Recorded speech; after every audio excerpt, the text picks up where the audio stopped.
اور کسی صاحب کا کوئی سوال؟ جمہور علماء کا، جمہور کہتے ہیں میجارٹی کو، یہاں بھی بہت زیادتی ہو رہی ہے آج کل. یہ مولائی فرقہ جو ہے نا، یہ نفاق ہے، کیا ہے اللہ جانے کیا چاہتا ہے امت میں انتشار کرنا، اور یہ تصور اس طرح پیدا کر رہے ہیں. ساری دشمنی اعلیٰ حضرت سے، اعلیٰ حضرت سے دشمنی نکالنے کے لیے کچھ بھی بکے جا رہے ہیں. ہوا یہ کہ اعلیٰ حضرت نے کتاب لکھی شرح المطالب فی مبحث ابی طالب، جس میں ابو طالب کو کافر لکھا.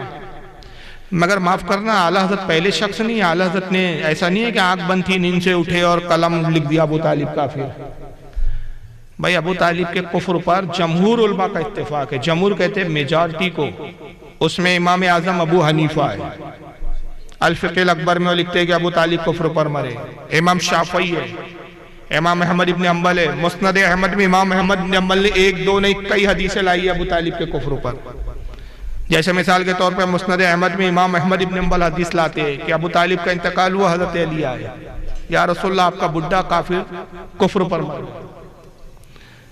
ماتا دال یہ لفظ آئے عربی میں، کفر پر مرا ہوا. ماتا علی الدال، کفر پر گمراہیت پر مرا. حضور نے کہا اس کو تنگڑے میں دبا دے.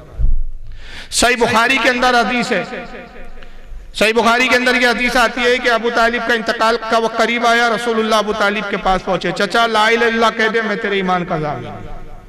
پاس میں ابو جہل بیٹھا ہوا تھا. ابو جہل نے کہا ابو طالب باپ داداؤں کا دین چھوڑ دیں گا؟ ابو طالب نے کہا میں اپنے باپ داداؤں کے دین پر ہوں. یہاں تک کہ امام بخاری کہتے ہیں کہ ابو طالب کا کفر پر انتقال ہو گیا، ایمان نہیں لایا. حضرت امام مسلم اور امام بخاری دونوں نے لکھا حضرت عباس جو حضور کے دوسرے چچا ایمان لائے. اور یہ بخاری مسلم کی حدیث ہے. بڑا عجیب دوگلا مذہب ہے ان مولائیوں کا. عمار کی حدیث ان کو مسلم میں نظر آ جاتی ہے، وہی مسلم میں ابو طالب کی حدیث نہیں آتی ان کو نظر، بخاری میں نظر نہیں آتی ان کو. بڑا عجیب دوگلا مذہب ہے ان لوگوں کا. بھئی مانتے ہو تو پورا مانو نا. صحیح مسلم میں حضرت عباس حضور سے کہتے ہیں مدینے میں، یا رسول اللہ ابو طالب آپ کا چچا آپ کے لیے لڑتا تھا، حجت کرتا تھا، آپ کی حفاظت کرتا تھا، آپ نے اس کو کیا فائدہ پہنچایا؟ حضور نے کہا گردن تک آگ میں ڈوبا ہوا پایا میں نے ابو طالب کو. میری رفاقت، میری محبت کا صلہ اس کو یہ ملا کہ اللہ نے مجھے اختیار دیا کہ میں عذاب میں تخفیف کر دوں، کمی کر دوں، تو گردن سے کھینچ کر میں نے تخنوں تک کی آگ میں کر دیا. اگر ابو طالب ایمان لائے تو آگ میں کیا کر لیتے بھائی پھر؟ چلیے آپ حدیثوں کو تو چھوڑے. امام شافعی کا مسلک ہے کفر پہ انتقال ہوا، امام ابو حنیفہ کا مسلک ہے کفر پر، امام احمد ابن حنبل کا مسلک، امام مالک کا مسلک، تمام ائمہ ہمارے چاروں متفق ہے. صوفیہ اکرام میں آ جائیے، لطائف اشرفی اٹھائیے، مخدوم اشرف سمنانی کہتے ہیں ابو طالب کفر پر مرے. تو اعلیٰ حضرت کے بارے میں پوچھتے ہیں جو کہ اعلیٰ حضرت نے لکھ دیا، تو ان سے پوچھے کہ ان کے بارے میں کیا کہتے ہیں جناب. مخدوم اشرف سمنانی. حضرت خواجہ نظام الدین اولیاء کی کتاب ہے الفوائد الفواد. نظام الدین اولیاء کہتے ہیں ابو طالب بیمار ہوئے، حضور گئے اور کوشش کی کہ ابو طالب ایمان لائے، مگر کوشش کام نہ آئی اور ابو طالب کی موت کفر پر ہوئی. جب جنازہ جانے لگا تو حضور بار بار ہاتھ اوپر اٹھاتے پھر نیچے کر لیتے، ہاتھ اٹھاتے نیچے کر لیتے. یہ کون لکھ رہا ہے؟ نظام الدین اولیاء. اور سید ہے وہ بھی، مخدوم اشرف جہانگیر بھی، سمنانی بھی سید ہے. بار بار حضور ہاتھ اٹھاتے نیچے کرتے. صحابہ نے عرض کہ یا رسول اللہ آپ ہاتھ اٹھاتے نیچے کرتے، حضور اس سے پہلے آپ نے کسی کے جنازے میں ایسا نہیں کیا. فرمایا عذاب کے فرشتے نازل ہوئے، قریب تھا کہ ابو طالب کو جنازے سے اٹھا کر لے جائے. میں بار بار واسطہ دے کے روکتا ہوں کہ اللہ کے واسطے تھوڑی دیر رک جاؤ. یہ کون لکھ رہا ہے؟ بریلی کے مولانا احمد رضا نہیں لکھ رہے ہیں. ساری گالیوں کا کھاتا اعلیٰ حضرت کے کھاتے میں ڈال رکھا ہے تم لوگوں نے. بھائی یہ نظام الدین اولیاء کی الفوائد الفواد ہے. سرکار غوث اعظم کا عقیدہ ہے کہ کفر پر ہوئی. داتا گن بخش لاہوری کشف المحجوب میں لکھتے ہیں کہ ابو طالب کا انتقال کفر پر ہوا. سبع سنابی شریف میں عبدالوہد بلگرامی رحمت اللہ لکھتے ہیں کہ ابو طالب کا انتقال کفر پر ہوا. تو صوفیہ اور اولیاء کا بھی ایک پورا طبقہ ہے جو ابو طالب کو کفر پر مانتا ہے. اب اس کے مقابلے میں حدیثوں کو، صحیح حدیثوں کو چھوڑ کر قصے کہانیاں جو لاتے ہیں، تو یاد رکھیے ایمان قصے کہانیوں سے ثابت نہیں ہوتا. محدثین کا ایک اصول ہے، بہت علمی بات بول رہا ہوں، اللہ کرے کہ آپ سمجھ جائے. یہ جملہ اگر آپ نے سمجھ لیا تو مجھے 4 گھنٹے بھی بولنے کی ضرورت نہیں، 1 گھنٹہ بولنے کی ضرورت نہیں، پوری جملہ پورے اس مسئلے کا حل ہو جائے. محدثین کا اصول کیا ہے؟ روایت کے مقابلے میں حکایت کام نہیں دیتی. روایت کے مقابلے میں حکایت، بس یہ اصول ہے. یہ اصول سمجھ میں آ گیا تو بات ختم ہو گئی. مثلاً روایت یہ ہے کہ سمجھانے کے لیے میں کہہ رہا ہوں، روایت یہ ہے کہ کھڑے ہو کر پانی نہ پیو، یہ روایت ہے. اور روایت کیا ہوتی ہے؟ سند کے ساتھ ہوتی ہے، حدیث ہوتی ہے. رسول اللہ کی روایت ہے، رسول اللہ کا فرمان ہے کہ کھڑے ہو کر پانی نہ پیو. اور حکایت یہ ہے کہ کوئی قصہ بیان کرے ہمارے پیر صاحب کھڑے ہو کر پانی پیتے تھے، تو پیر کا عمل مانیں گے آپ کے رسول کا عمل مانیں گے. حجت روایت ہے، حکایت نہیں ہے. ابو طالب کے کفر کے تعلق سے روایتیں ہیں، قرآن کی آیتیں 4 آیتیں جو ابو طالب کے کفر پر نازل ہوئی. اور اس پر کن لوگوں کا اتفاق ہے کہ یہ آیت ابو طالب کے کفر پر ہوئی؟ بریلی کے مولانا احمد رضا کا نہیں ہے کہنا، امام سیوطی، امام قرطبی، امام تفسیر مدارک کے لکھنے والے امام محمد بن حسین البغوی، اس کے بعد حضرت کیا نام ہے ان کا، حضرت امام محمود نصفی تفسیر مدارک کے مصنف، تفسیر بغوی کے لکھنے والے محمد بن حسین بغوی، جتنے مفسرین ہیں یہاں سے وہاں تک، میں ہر مفسر کی کتاب سے آپ کو دکھانے کے لیے تیار ہوں کہ 4 آیتیں باقاعدہ آئی ہے جس کے متعلق مفسرین نے اتفاق کیا کہ ابو طالب کے بارے، جن میں سے ایک یہ ہے کہ ابو طالب کا انتقال ہوا. حضور قبر پہ گیا اور مغفرت کی دعا کی، کہا مولا آخر میرا چچا تھا، ایمان نہ لایا لیکن میرے لیے مدد کرتا تھا، لڑتا تھا کافروں سے میرے لیے. اسی وقت قرآن کی آیت نازل ہوئی. مفہوم یہ تھا آیت کا کہ نبی اور ایمان والوں کے لیے جائز نہیں کہ ان کافر و مشرک کے لیے دعا کرے کہ جن کے بارے میں معلوم ہو چکا کہ وہ کفر پر مرے. اور اس پر تمام مفسرین کا اجماع ہے، تمام مفسرین کا، کہ یہ آیت ابو طالب کے بارے میں نازل ہوئی.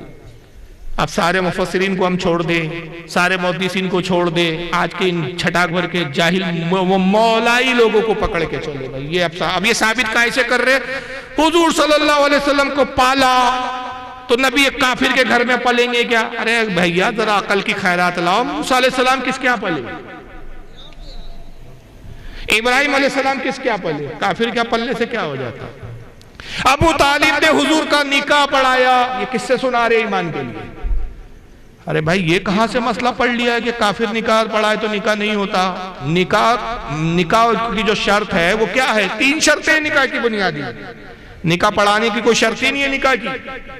پہلی شرط ہے مہر کا ہونا، دوسری شرط ہے 2 گواہوں کا، مسلمان گواہوں کا ہونا، تیسری شرط ہے ایجاب و قبول، مرد اور عورت کا ایک دوسرے کو نکاح میں قبول کرنا، تیسری شرط ہے یہ جو خطبہ دیتے ہیں خطیب صاحب، قاضی صاحب، یہ سب مستون طریقہ ہے. اور ابو طالب نے جو خطبہ دیا تھا جناب، وہ بھی کتاب سیرت ہشام اور کیا نام ہے سیرت النبوہ ابن اسحاق کی سب میں موجود ہے. اس میں انہوں نے کوئی اللہ کی تعریف توصیف نہیں بیان کی تھی، وہ خطبہ نہیں دیا تھا جو آج آپ اور ہم دیتے ہیں. اس وقت تو شریعت ہی نافذ نہیں ہوئی تھی. انہوں نے جو خطبہ دیا تھا حضور کے نکاح میں، انہوں نے اپنے قبیلہ قریش کی تعریف بیان کی تھی اس میں کہ ہمارا قبیلہ یہ ہے، ہمارا قبیلہ یہ ہے، اپنے قبیلے کی تعریف بیان کرتے تھے. وہی خطبہ ہوتا تھا اس وقت. جب سرکار نے نبوت کا اعلان کیا تو پھر آپ نے ایک مستون خطبہ بیان کیا جس میں چند قرآن کی آیتیں ہیں، پھر ایک حدیث بھی پڑھی جاتی ہے کہ النکاح من سنتی فمن رغب سنتی فلیس منی. یہ جو پھر حدیث پڑھی جاتی ہے اور وہ قرآن کی وہ آیات کہ ہم نے تم کو ایک مرد اور عورت سے پیدا کیا، یہ پھر رسول نے اس کو رائج کیا. اس سے پہلے تو شریعت نافذ ہی نہیں ہوئی تھی. تو کون سا خطبہ پڑھ لیا تھا ابو طالب نے؟ ابو طالب نے نکاح پڑھایا تو اس سے مسلمان ہو گئے. تو اس سے کہاں ثابت ہوتا؟ تو بھائی جتنے صحابہ تھے جو شادی شدہ تھے ان کے نکاح کس نے پڑھائے تھے؟ ان کے نکاح کس نے پڑھائے تھے؟ کفار و مشرکین نہیں پڑھائے تھے نا. حضرت عمر کا نکاح، حضرت عمر کا بھی ایمان لائے بھائی، بڑی عمر میں لائے. ابو بکر کا بھی لائے، کوارے تھے کہ جب ایمان لائے تھے. تو حضرت سلمان فارسی جب ایمان لائے ان کے بارے میں آتا ہے کہ 150-250 سال عمر تھی. کوئی تو 150 لکھتا ہے، کوئی 250 سال لکھتا ہے. تو کیا کوارے تھے کہ اس وقت تک شادی نہیں کیے تھے ان لوگوں نے؟ سینکڑوں عمر دراز صحابی تھے جو شادی شدہ تھے. ایک بھی کوئی مائیکل علیہ روایت دکھا سکتا ہے مجھے کہ جب وہ ایمان لائے تو حضور نے کہا تمہارا نکاح کفر میں ہوا تھا لہذا وہ نکاح درست نہیں ہے، دوبارہ نکاح پڑھاؤ؟ کفر کے نکاح کو اسلام میں مانا گیا. تو نکاح پڑھانے سے کوئی ایمان ثابت نہیں ہوتا. ایمان کے ثبوت کے لیے صریح نص قطعی چاہیے، صریح حدیث چاہیے. اور یہاں کفر کے بارے میں صریح روایتیں ہیں اور ایمان کے بارے میں قصے اور کہانیاں ہیں. اور بڑے عجیب عجیب قصے ہیں. اصل میں یہ فتنے کا بیج بونے والا بھی طاہر القادری ہے پہلا، جس نے ایک بیان کیا تھا شیعوں کو خوش کرنے کے لیے، اور اس کے بعد سے یہ مولائی گروپ ابھر گیا اور دوڑ پڑے. تو بہرحال اعلیٰ حضرت کو بعد میں کوسیے، مرد بنیے تھوڑا، مخدوم اشرف سمنانی کو کوسیے پہلے کہ لطائف اشرفی میں کافر کیوں لکھ دیا، نظام الدین اولیاء کو کوسیے کہ الفوائد میں کیوں لکھ دیا، داتا گنج بخش لاہوری کو کوسیے کہ صاحب کشف المحجوب میں کیوں کافر لکھ دیا، عبدالوہاب بلگرامی کو کوسیے کہ سنہ سنابل شریف میں کیوں لکھ دیا، غوث اعظم کو کوسیے کہ غنیۃ الطالبین میں کیوں لکھ دیا، یہاں تک کہ صاحب اور آگے اگر ہم بڑھ جائیں تو امام جعفر صادق کو کوسیے کہ امام جعفر بھی کہتے ہیں کہ ابو طالب ایمان نہیں لائے، حضرت علی کو کوسیے کہ جب مولا علی کہتے ہیں یا رسول اللہ آپ کا چچا بڈھا کافر مر گیا، اپنے باپ کے بارے میں کافر لفظ استعمال کر رہے ہیں، تو علی کو کوسیے، حضرت عباس سے کوسیے، عباس کو کیا ضرورت تھی سوال کرنے کی، ان کو نہیں پتا تھا کہ بھائی میرے بھائی تو ایمان پر گیا، پوچھ رہے آپ نے کیا فائدہ پہنچایا، یہ سوال بتا رہا ہے کہ وہ بھی جانتے تھے کہ ابو طالب کی موت ایمان پر نہ ہوئی، تبھی تو پوچھ رہے یا رسول اللہ آپ نے کیا فائدہ پہنچایا، اور یہ بخاری کی حدیث ہے۔ تو اب جو لوگ کہتے ہیں بخاری مسلم کو چھوڑ کر جو بکواسات کرتے ہیں، تو ان سے میرا ایک پہلا سوال ہے کہ پہلے تم مجھے یہ بتاؤ تم سنی ہو کہ شیعہ ہو، پہلے یہ بتاؤ، اگر شیعہ ہو تو پھر جاؤ ماتم کرو سینے پھاڑو، ہمیں کوئی غرض نہیں تم سے، اور اگر سنی ہو تو بخاری تم کو ماننی پڑیں گی، مسلم تم کو ماننی پڑیں گی، مسند احمد تم کو ماننی پڑیں گی، امام ابو حنیفہ کی الفقہ الاکبر ماننی پڑیں گی، امام بہقی کی الاعتقاد ماننی پڑیں گی، امام شافعی کی کتاب ماننی پڑیں گی، امام احمد بن حنبل کی کتاب ماننی پڑیں گی، غوث اعظم کو ماننا پڑے گا، نظام الدین اولیاء کو ماننا پڑے گا، داتا گنج بخش لاہوری کو ماننا پڑے گا، مخدوم سمنا کو ماننا پڑے گا، اگر سنی ہو تو ان سب کو ماننا پڑے گا، اور ان سب کو چھوڑ کر تم اپنی دیڑھ کیٹ بناؤ اور ایمان ابو طالب کی ڈفلی بجاؤ، تو پھر تم سنی نہیں، رافضیت تم میں گھس چکی ہے،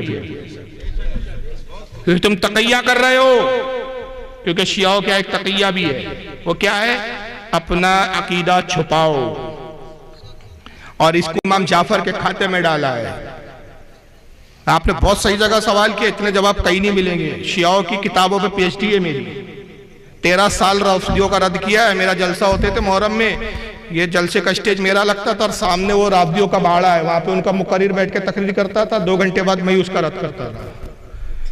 تو سوال آپ نے بالکل صحیح جگہ کیا۔